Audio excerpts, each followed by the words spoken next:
Is it a good idea to access your 401k for down payment monies to buy a house? That's the question of the week and that we're going to be talking about today. If you find this video helpful, share it out to others and please like it. And if you want to hear more videos from me, ring my bell and you'll get alerts of my weekly videos.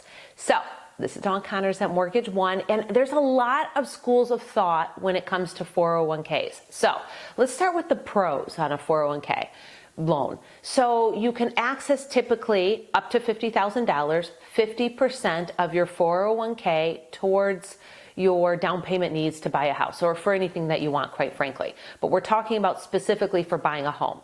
So you can access money, and when you pay it back, you have to pay it back. You pay it back through your checks pre-tax.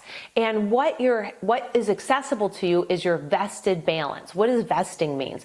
It means that it's the money that you put in yourself, or it could be your employer contributions if you've been there long enough to have that money accessible to you because you've given enough years of service. Usually it's 5 years of service is required. So it's accessing your vested money through means of your 401k. And you could do it either as a loan in which you repay it back. Typically you have to repay back loans after 5 years, within 5 years. However, if you are taking it for buying a house, many times with a loan estimate or a purchase agreement, you can repay back that money over 15 years. So be sure to check that out, which closer mirrors the repayment of a mortgage, which is typically 30 years, or 15 or 20 if you want to go with a lower term loan. So the other option is to take it as a withdrawal. If you take it as a withdrawal, you're going to have the taxes on the money unless you're 59 and a half. You'll only have taxes. You'll also have a 10% penalty. So 10% penalty. So if you take $20,000, that's going to be $2,000 penalty, and you'll pay taxes on any of the money that you put in plus the gain. So double hit for you. So what is better, taking a loan or taking a withdrawal? I definitely would recommend a loan over a withdrawal to not have that 10% penalty. Plus, when you pay back that money, it comes pre-tax again out of your paycheck, and any interest that you pay goes back into your account and you basically pay yourself back. So you're paying yourself back the interest. On the other hand, you have to ask yourself questions of, can I afford that payment?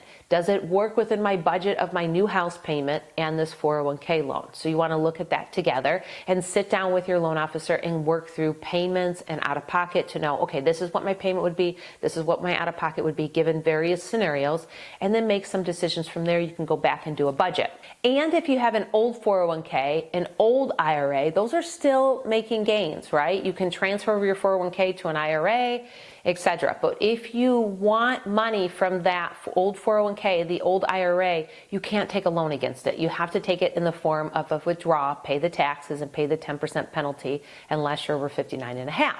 So what makes the most sense? I get a lot of feedback. I'm watching videos.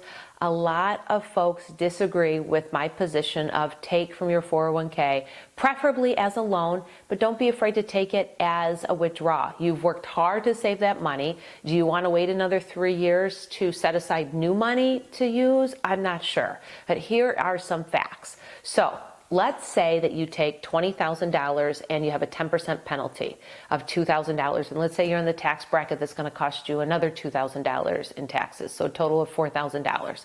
If you take and you buy a $300,000 home, small gains in appreciation over the past 50 years have averaged closer to 5%. If you have small gains of 3%, in the first year, you're going to have your gains going to be about $9,000, the second year about $92.68, the third year about $95.70, and so after 3 years you're going to have approximately $28,000 of gain.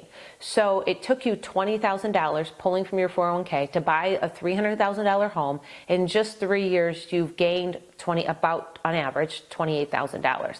I would say that's a great return on your investment, right? It's over 100%. And it typically takes 10 years in a 401k at best to double your money. To take your $20,000 and turn it into $40,000 takes about 20 years. And in a home purchase, you're leveraging other people's money, right? You're borrowing money, you're paying the interest, you're making the payments, you make payments other places with you renting, etc. So the gains that you face, you don't have to share with the bank on your gains. They're all of yours. So if you invest, you pour from your 401k, $20,000, you buy a $300,000 home. On average, the home increases 3%. You're faced with $28,000. You've more than doubled your money in 3 years. I would say it's a good investment versus the $4,000 that it's going to cost you. Things to think about. If you do pull money from your 401k, don't get off the wagon and stop investing in your 401k. Make sure that you have a payment that matches your budgetary needs so that you can keep investing. That is very important. So Claire and her fiance, they came to me and they wanted to get payments on a $300,000 purchase. After looking at their numbers and sitting down with them, I thought that it was just too much. And I counseled them and told them if they could find a home around the $200,000 price range, not only would they get down payment assistance of $10,000, but they would have a really reasonable payment in which they could continue to invest and do things within their 401k. They loved the idea. They found a home under $200,000. They were able to get $10,000, and they're out of pocket. Some seller paid closing costs, and their out of pocket is now $1,700. Pretty cool, right? They obviously don't have to borrow from their 401k. But if they had to borrow from their 401k, I would have been a proponent of it as well. Because think of it like this. I have a client that borrowed from their 401k, this exact example, $20,000. They bought a $300,000 home 10 years ago.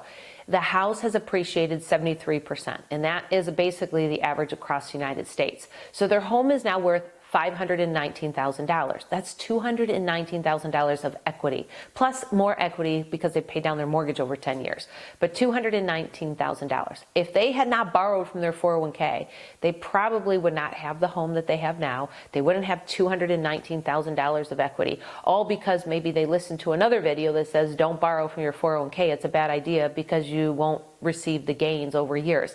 On $20,000, it takes 10 years to double your money to $40,000 and have a $20,000 gain. What would you rather have, $20,000 or $219,000? I rest my case. 401k borrowing is a good idea. I don't like withdrawals because of the penalty, because I'm frugal, but at the same time, it does make sense to get into the real estate game of investing and owning a home for yourself. So please get into real estate, even if it means borrowing from your 401k or taking that withdrawal.